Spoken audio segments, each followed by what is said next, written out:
We listen, we don't judge. We listen with no judgment. Ngaphambi kokuthi ngiqale ngifunda indaba yethu yanamhlanje, ngicela nje ukuqala ngokubonga kakhulu kuma-subscribers wala ekhaya. Ngiyabonga nje kakhulu bese ngigqugquzela nakulabo abangaka-subscribe. Ngiyacela bandla ukuthi ni-subscribe. Ukusubscribe kumahhala nje awubhadali lutho, kumahhala ha. Ebese ngibonga futhi kakhulu nakulabo abahlezi bekhomenta, beshare, belike. Ngithi nje izandla zindlula ikhanda. Ngiyabonga kakhulu, uNkulunkulu ngathi anganibusisa nonke. Nginithanda into ende, nginithanda isicefe. Ngiyabonga kakhulu umphakathi wala ekhaya. Indaba ka-Anonymous osibhalele namhlanje ifundeka kanje. Ngajola nesigebengu esasiyingozi kabi. Ngiyabingelela kuwe sisi nakumphakathi wala ekhaya. Ugayi-ke lo sahlangana naye kwenye yama-club. Mina ngangizihambela nje nabangani bami kodwa ngaleso sikhathi utshwala ngangingakabuphuzi. Wangishela-ke uGayi kwaze kwaba ukuthi sigcine siyathandana. Esenokuthi uma ngibuya emsebenzini angilande angishiye endlini. Kuthi njalo ngama-weekend angikhiphele ey'ndaweni ezitop. Lapho angikaze ngicabange nokumbuza ukuthi usebenzaphi. Kodwa njalo uma engilanda eSpani wayehlezi ethi yena ushayisa ngo-2. So yingakho ehlezi efika ngesikhathi kumina. Angikaze-ke ngiye endlini yakhe uma efuna sibonane uzothi asiye kobhukha somewhere. Nami futhi ngangikujabulela lokho. Kuthe ngelinye ilanga umngani wami wangitshela ukuthi lo muntu engithandana naye akekho right. Usezizwile indaba zakhe. Angibuze-ke nokuthi why angakaze angiyise kwakhe uma kungukuthi ayikho into wrong ngaye. Ngibe nakho ukusola nami kodwa manje imali nempilo etop ingivale amehlo. Ngithi nje anginendaba mina ngizodla imali vele akubalekile ukuya endlini yakhe. Seqhubeke isikhathi uGayi agcine esenokungifundisa utshwala. Elokhu ethi asiphuze kancane. Ngiphuze-ke nami ngigcine sengidakiwe ngiyovuka ekseni angazi nokuthi la ngikhona ngifike kanjani. And ukhona yena eduze kwami. Mangimbuza ukuthi kanti yini oyifake otshwaleni lengenze ngingasazazi nokuthi ngiwubani.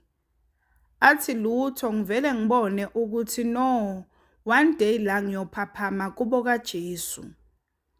Ngiqale manje ngidonse inyawo ngingasahambi naye indawo, ngibe nje nezitori. Angabi nankinga-ke yazi avele elokhu efaka imali. Sometimes athi kuzofika umngani wakhe angilethele something. Ngiyothi ngiyabheka lowo mngani uyofike engiphathele zonke izinto ezimnandi nezokugcoba ngisho nemali ngaphezulu. Kube iyona nje impilo yami-ke leyo. Ngiqale manje ngilokhu ngimhlupha ngokufuna ukuya endlini yakhe.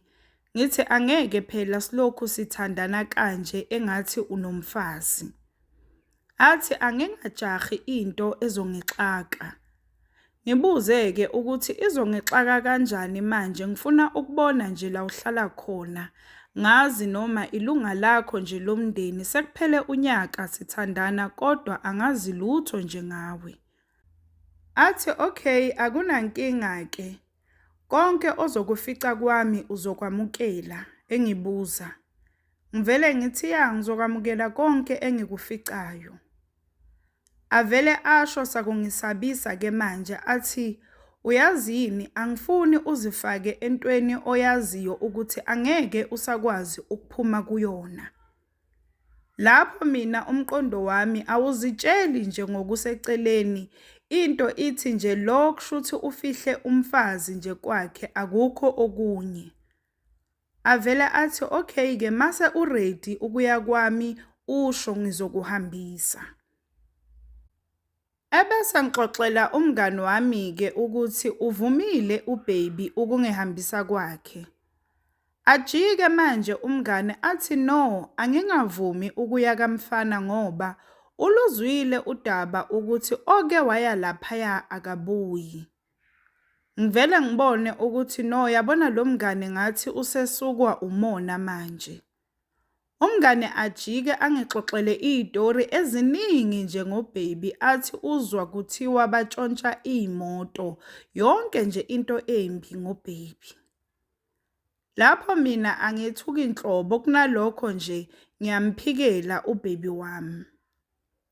Ishayeke iweekend ngimtshele ukuthi sengiready ukuya kwakhe. Aphinde lawo mazwi futhi uGaye ukuthi yonke into engizoyifica kwakhe ngizoyamukela ngenkani. Ngivume ke nami ngithi hayi akunankinga.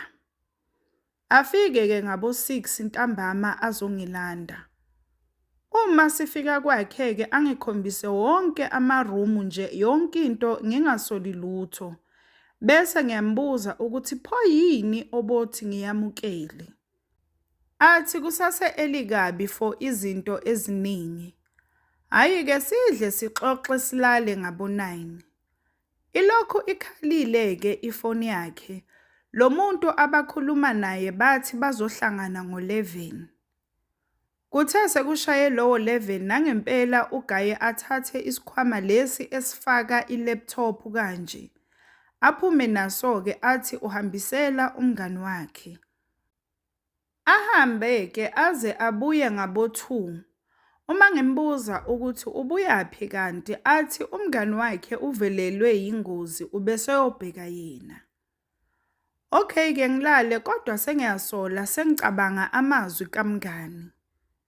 Ngivuke ngakusasa athi uzohamba yena ucela ngisale uzongihambisa uma esebuya. Ayi ngisale ke ngikline ngipheke nje kuze kushaye u4 lutho umuntu kubuya. Bese ngizwa ngemoto egeyithini ngiphume abantu ke bebezomfuna ngasho ke ukuthi akekho bahamba. Abuye ngabo 7 uGaye abuye ekhathele ediniwe. Angibuze kuqala ukuthi ngingakwazi yini ukubachaza labantu ekade bezomfuna emini. Ngithi kuye uzwe ngobani ngoba phela mina bengingakakutsheli. Athi yena unamehlo yonke indawo. Bese ngithi mina cha angeke ngikwazi ukubachaza ngoba angibanakanga. Nemoto yabo nje ngibone ukuthi beyigrey kuphela. Athi next time makufika abantu engekho ngingaphumi angothula. Futhi ucela ngingaphumeli ngaphandle uma ngikhona okungcono angisebenzise isicabha esingemumva. Sengiyaqala ke manje ngiyasaba ngimbuze ukuthi indaba kwenzekani kanti wabukeka engathi uthukile nje. Athi yonke into uzoyazi mase kufike isikhathi ungajahi. Silale futhi ngoba phela angisahambanga. Kuphinde futhi kube yiso leso nama-calls angapheli. Sengiyaqaphela manje nelanguage yabo ayiqondisiseki kahle. Bakhuluma ngathi khona abameqiselayo. Athi ngo-11 uzohamba futhi kodwa kulokhu uzosheshe abuye ngoba umuntu azohlangana naye useduze. Ngibuze ke ukuthi yini kanti Baby uyasebenza ebusuku. Athi ingakho kade ngingafuni uzelana ile mbuzo yakho. Ahambe ke ngabo 11 bakhe labo abuye ngo-1. Angisabuzi lutho nami sengiyasho ngenhliziyo ukuthi yabo umngani kushuthi ubeqinisile ngeke ngizelana. Sivuke ke ekseni sihambe. Kundlule izinsuku ke siloku sixoxa nje noGaye efonini. Akasho lutho nami angisabuzi lutho. Aphinde angibize futhi ngeweekend elandelayo. Nginqabe nje ngithi angeke ngiyasaba kwakhe indlela zakhe ngathi azikho zinhle. Angithambise ke uGaye ngigcine sengivumile ke nami. Angilande-ke sithi masiza njengakwakhe nansi imoto emile esangweni. Avele athathe omunye umgwaqo fast, athi angehle esitolo ngimlinde khona apake imoto somewhere. Athi usayobheka kuqala ukuthi leya moto ebemi ngakwakhe isakhona yini. Ngihlale-ke esitolo kuyasabeka nje sengithukile nami ilento ayenzayo. Afone-ke futhi athi angize ngey'nyawo-ke manje kushuthi ufike ingasekho le moto. Angihlangabeze-ke, singene-ke endlini imoto yakhe uyishiye ngasesitolo njalo. Ebese efonela abangani bakhe ziyangena ziyaphuma iy'ngcingo emafonini akhe. Ngizwe ngaye-ke esengibizela ekamerweni, ngifike ubeke izikhwama eziyi-2 phezu kombhede. Ngibuze-ke ukuthi hawu baby uyahamba yini? Athi cha ngifuna ubone kukhonani la phakathi. Asivule-ke esokuqala athi uyabo yonke lento izidakamizwa lezi. Izona-ke engisuke ngizihambisela abantu ebusuku. Ngithuke. Ngithi uyenzelani kodwa lento why uwabeka endlini? Ukube kufike amaphoyisa ngingedwa lana yazi bengizoboshelwa into engingayazi. Athi relaxa man, iphoyisa alingeni lana. Avule nalesi esinye-ke isikhwama kukhona izibhamu kanye nemali eningi. Ngithuke ngome, ngiqhaqhazele. Bese ethi relaxa ungatatazeli, angeke ngikwenze lutho. Lezi bhamu lezi ezokusebenza nothi ukudubula abantu ngazo. Ebese ethi yabona-ke manje sowazi yonke imfihlo yami.